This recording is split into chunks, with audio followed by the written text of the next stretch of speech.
mujahadahan. Mungkin di desa-desa juga ada proses maulidan dengan menghadirkan pengajian-pengajian akbar dan sebagainya. Atau mungkin juga di desa-desa kita kenal dengan istilah istighosah dan sebagainya. Tentunya nilai-nilai budaya-budaya ini kan belum Anda dapatkan ya. Belum Anda dapatkan. Kemudian Anda mengenal itu, mengenal budaya tersebut, mengenal nilai-nilai tersebut, mengenal makna-makna dalam ritualitas di luar diri Anda yang Anda dapatkan dari masyarakat.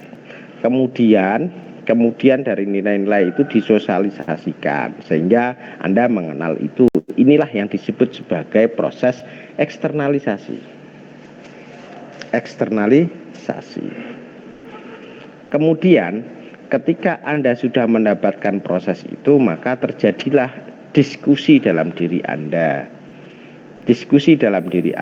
Maka apa yang Anda dapatkan di luar, Anda coba untuk diskusikan dengan diri Anda, analisis dengan diri Anda.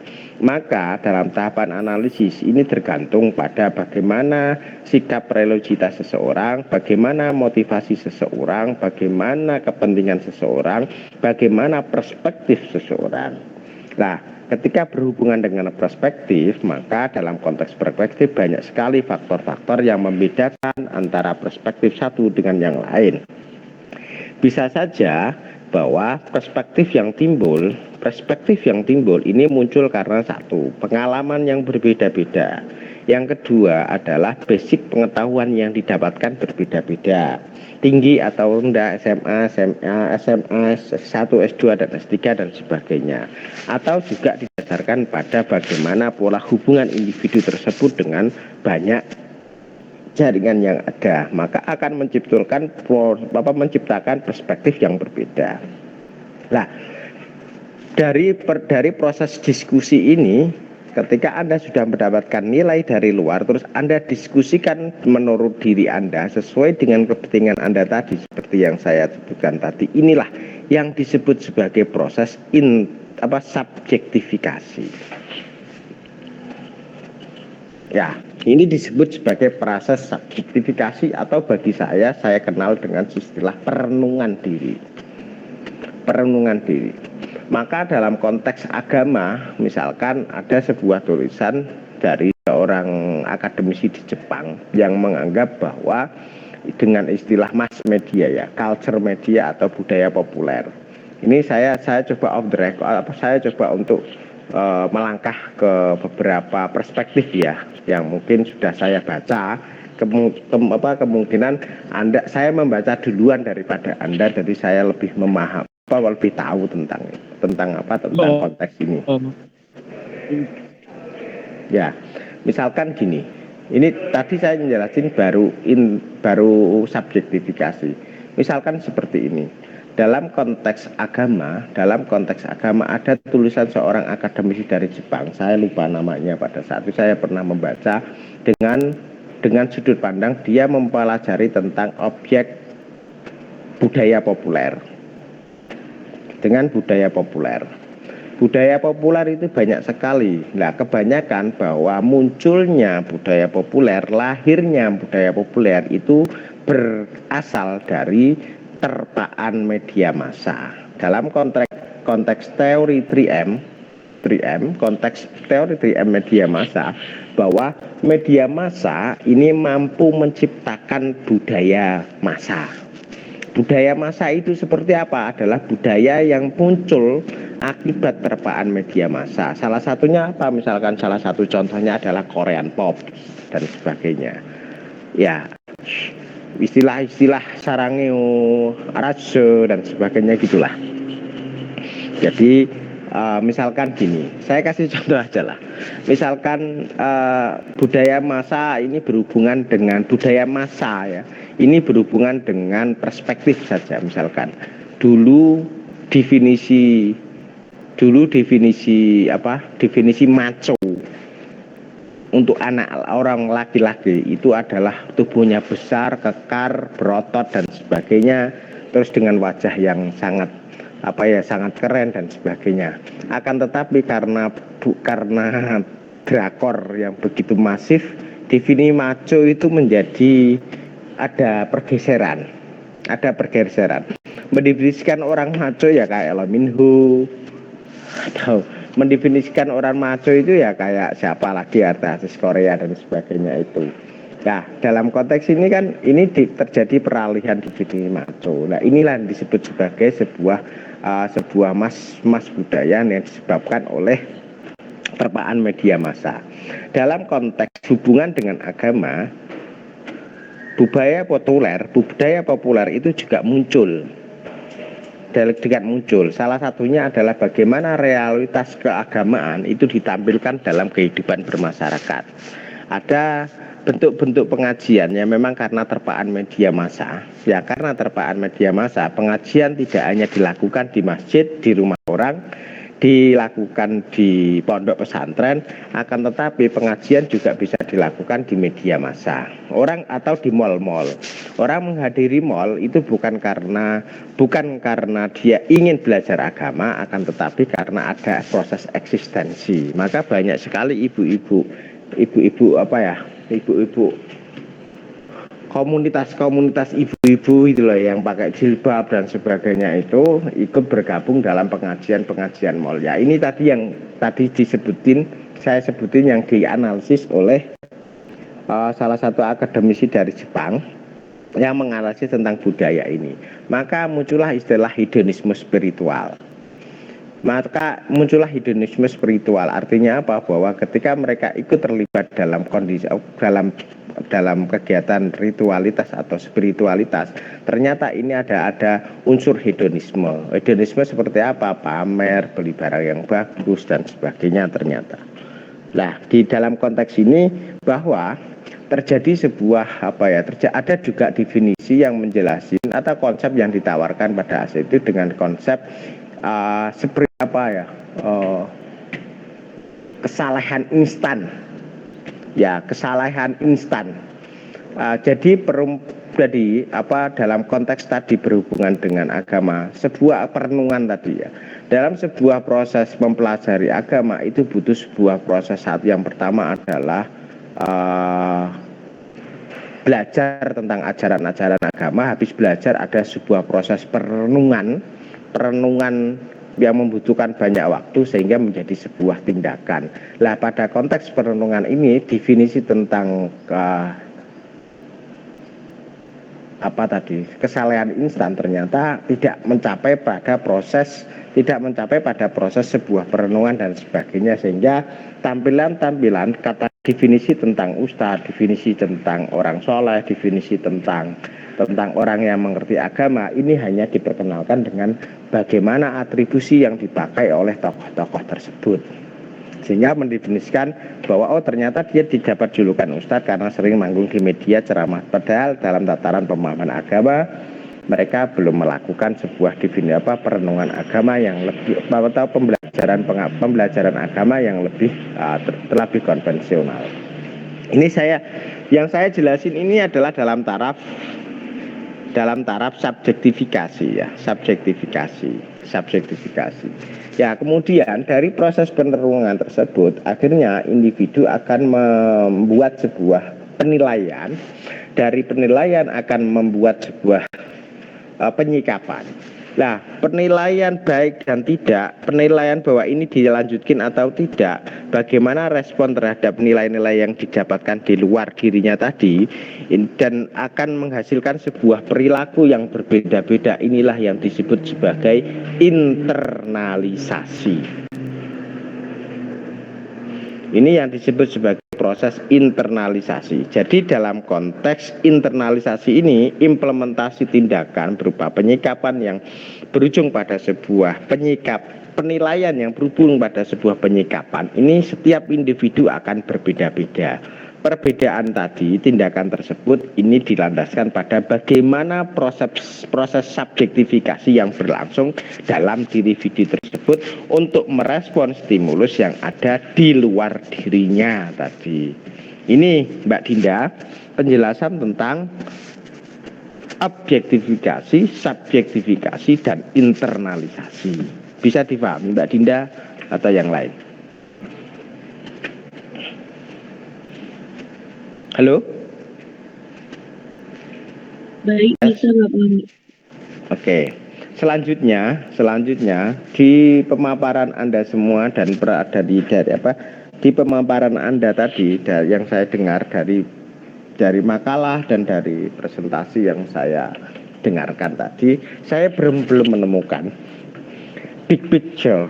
Big picture itu atau poin yang bisa diambil dari judul Anda.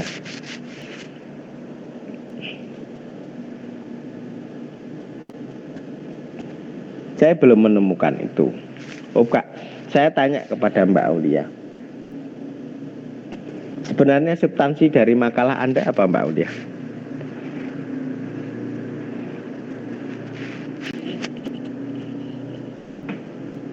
Mbak Aulia?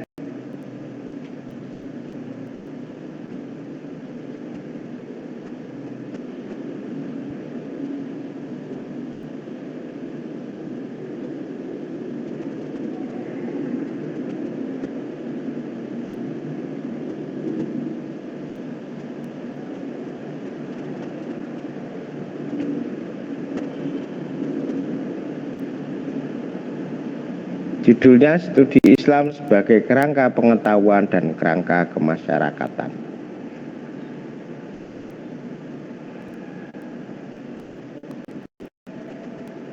Ya, judulnya adalah Studi Islam sebagai Kerangka Pengetahuan dan Kerangka Kemasyarakatan. Oke, saya ingin tanya pada yang mempresentasikan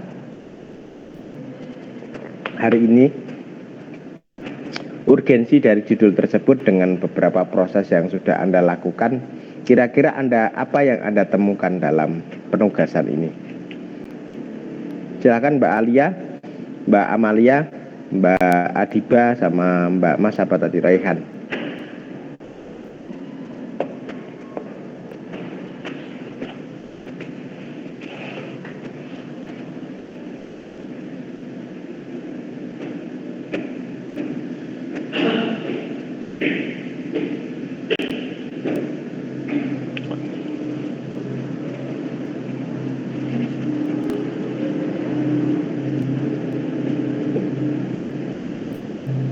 Oke, saya persilakan. Mas Raihan. Mas Raihan. Halo. Bisa didengar suara Iya, saya? Pak. Mas Raihan. Oke. Ini saya bahas satu indikator saja. Studi Islam sebagai kerangka pengetahuan. Tadi sampean atau jenengan menjelaskan tentang epistemologi, ontologi, epistemologi, dan aksiologi. Silahkan dijelasin lagi Mbak Mas Raihan.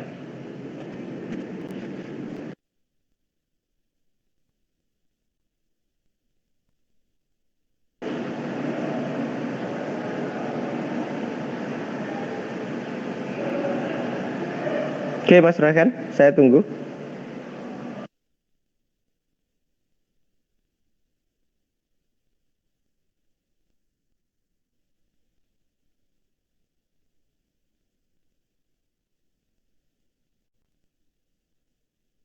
Atau Mas Yoga mau memaparkan pemahaman dia? Mas Yoga, silakan Mas Yoga.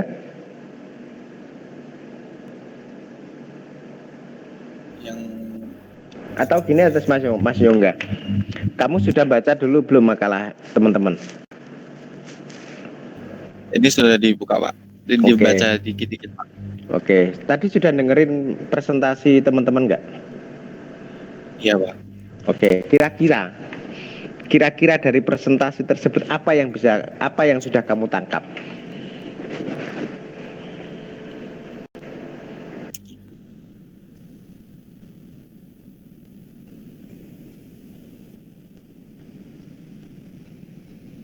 Lain selain Mas Yoga, kira-kira dari presentasi kelompok 7 apa yang sudah dari kelompok 7 lebih ke ada metode dari eksternalisasi menggunakan apa? Yang eksternalisasi terus ke objektivasi lalu ke internalisasi. begitu Pak. Ya, kita kira poin pentingnya apa? Jadi belajar Islam ini bla bla bla bla bla. Oh, saya mengerti bahwa dengan materi ini, materi yang dipaparkan oleh kelompok 7 ini saya bisa memahami bla bla bla bla. Itu loh maksud saya.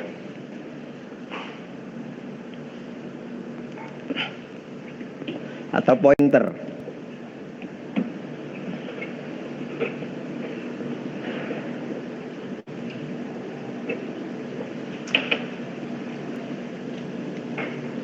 Untuk pokok pembahasannya belum bisa dimengerti sih Pak. Oke. Atau dari kelompok 7, Mas Royhan, Amalia, Mbak Aulia sama Mas Adiba, kamu mengerjakan ini, kira-kira poin penting apa yang sudah bisa kalian ambil dari judul Studi Islam sebagai Kerangka Pengetahuan dan Kerangka Kemasyarakatan ini?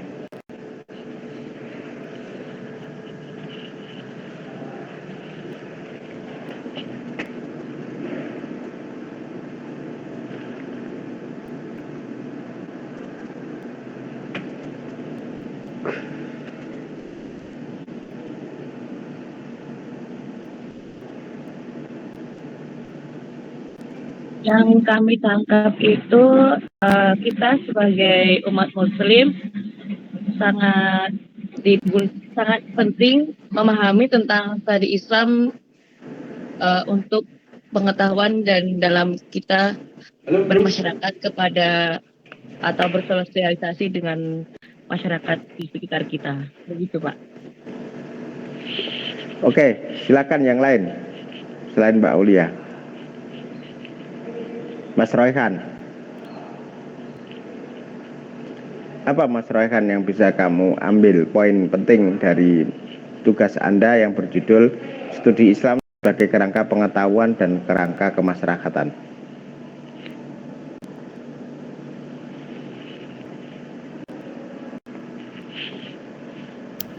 Jadi gini Pak, studi Islam menurut saya poinnya itu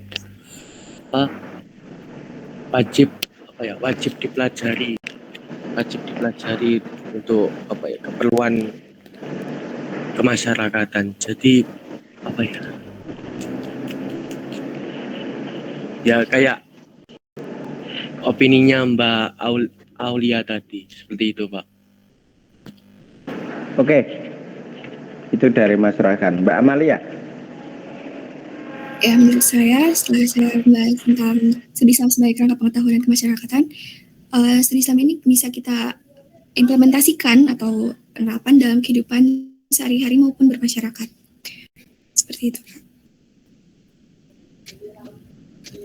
Selanjutnya Mbak Adiba.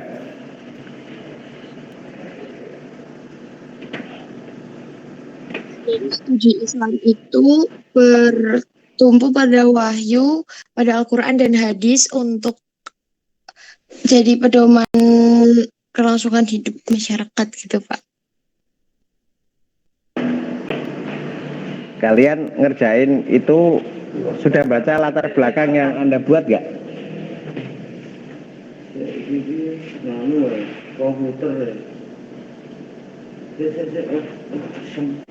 Halo? Di latar belakang Anda itu saya baca udah jelas semua loh itu. Sudah jelas semua bahwa apa ya? Mempelajari studi Islam sebagai kerangka kepengetahuan dan kerangka kemasyarakatan. Ini kan ada sebuah syarat-syarat yang harus yang harus dilakukan sebagai kerangka pengetahuan itu kayak apa. Yang kedua, sebagai kerangka kemasyarakatan itu seperti apa. Kelihatannya ada poin-poin penting yang memang bisa membedakan antara studi Islam sebagai kerangka pengetahuan, yang kedua adalah studi Islam sebagai kerangka kemasyarakatan.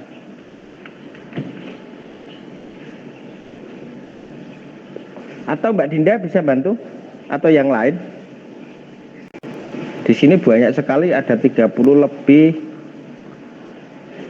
atau Mbak Dia, Ulam, Mbak Dinda, Mbak Dita, Mas Faiz, Mas Yul Faiz, Mbak Faiz Yulfa Sultana, Fazah Lailia, Mas Farid, Mas Fikriya Syam, Mbak Vitaloka, Mbak Hesti, Mbak Himayatul Ummah, dan banyak sekali ini. Banyak sekali.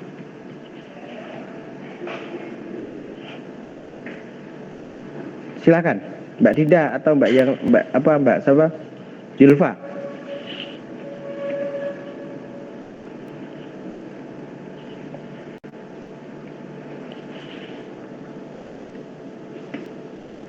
Oke. Lama banget ya. Jadi begini teman-teman ya. Dari judul yang sudah ada, studi Islam sebagai sebuah kerangka pengetahuan dan studi Islam sebagai kerangka kemasyarakatan. Ini bisa dilihat dan dibedakan. Jadi objek kajiannya seperti apa.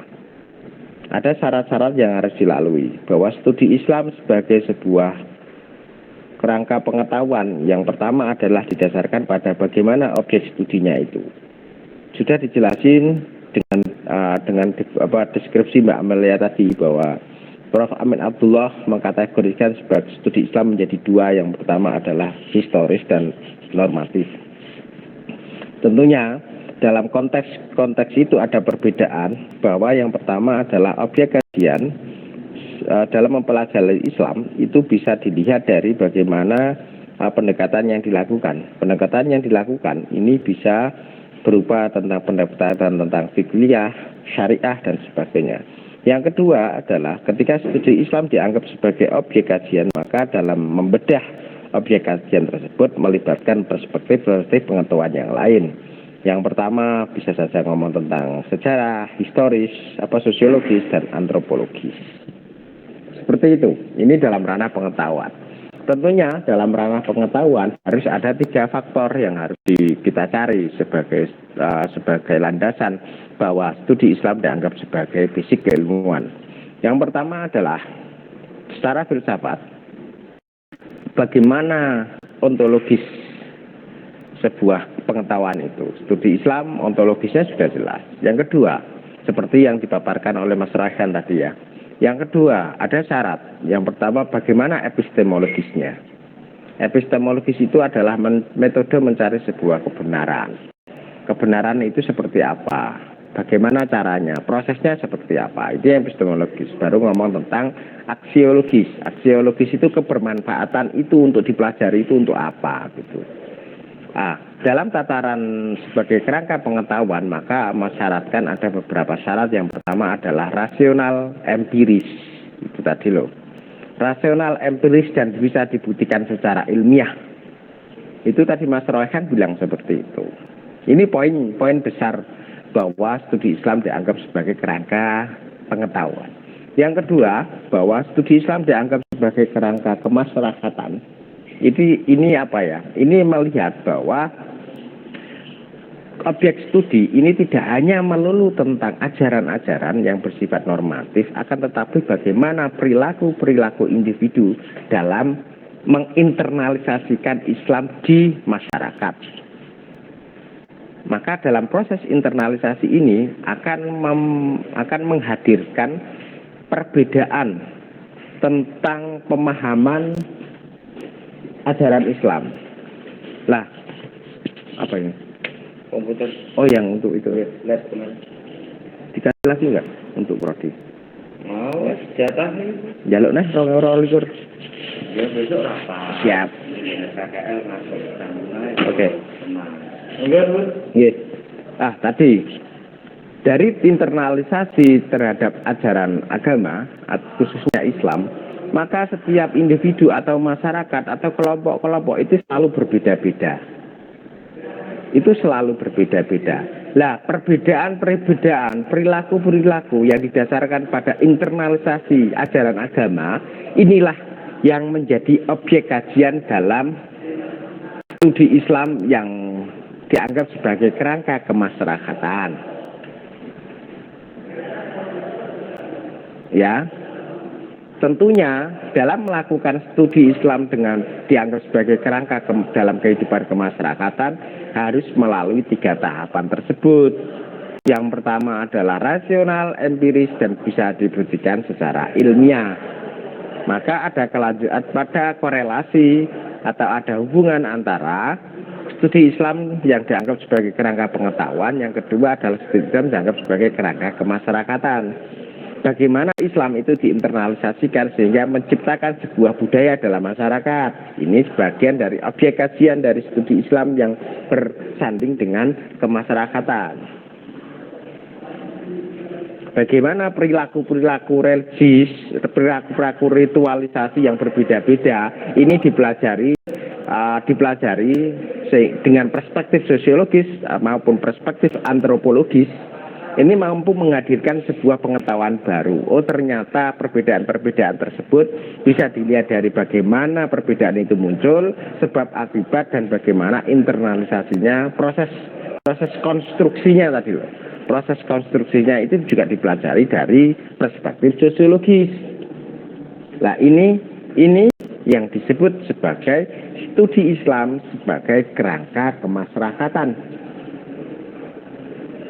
Nah, kira-kira bedanya apa, Pak? Antara studi Islam sebagai kerangka pengetahuan dan studi Islam sebagai kerangka kemasyarakatan. Perbedaannya bisa dilihat di mana? Di objek kajian atau objek penelitian atau objek yang ingin diteliti. Ya. Kalau kemasyarakatan berarti ngomong tentang perilaku-perilaku internalisasi ajaran Islam. Tuh. Atau perbedaan penafsiran terhadap ajaran Islam yang berakibat pada perilaku yang berbeda-beda atau tindakan yang berbeda-beda, bisa saja pro dan kontra.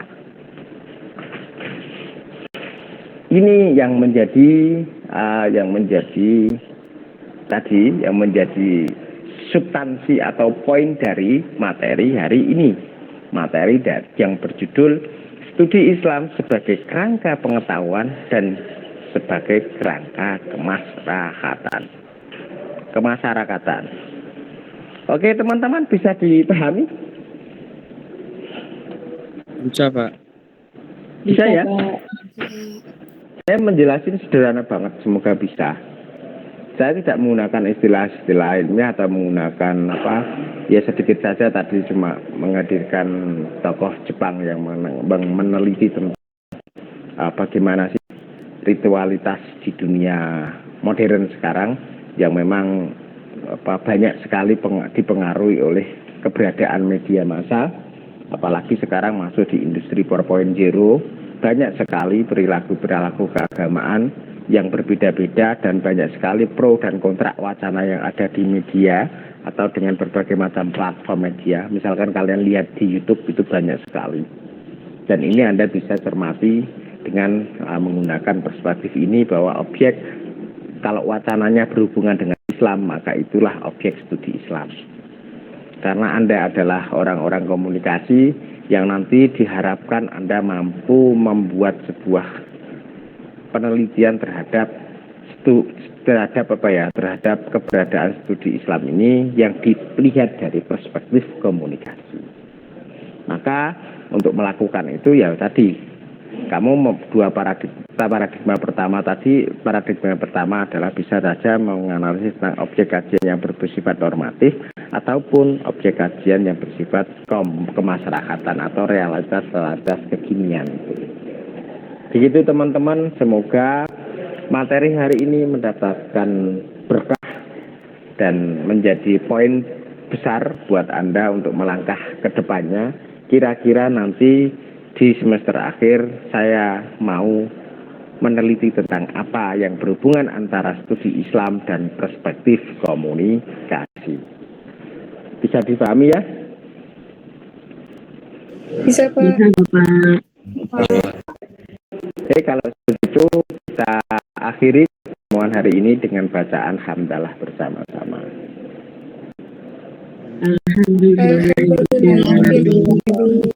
Maaf, saya harus secepatnya karena saya habis ini menghadiri rapat MBKM itu. Nah, mohon maaf tidak tepat waktu seperti yang dijadwal.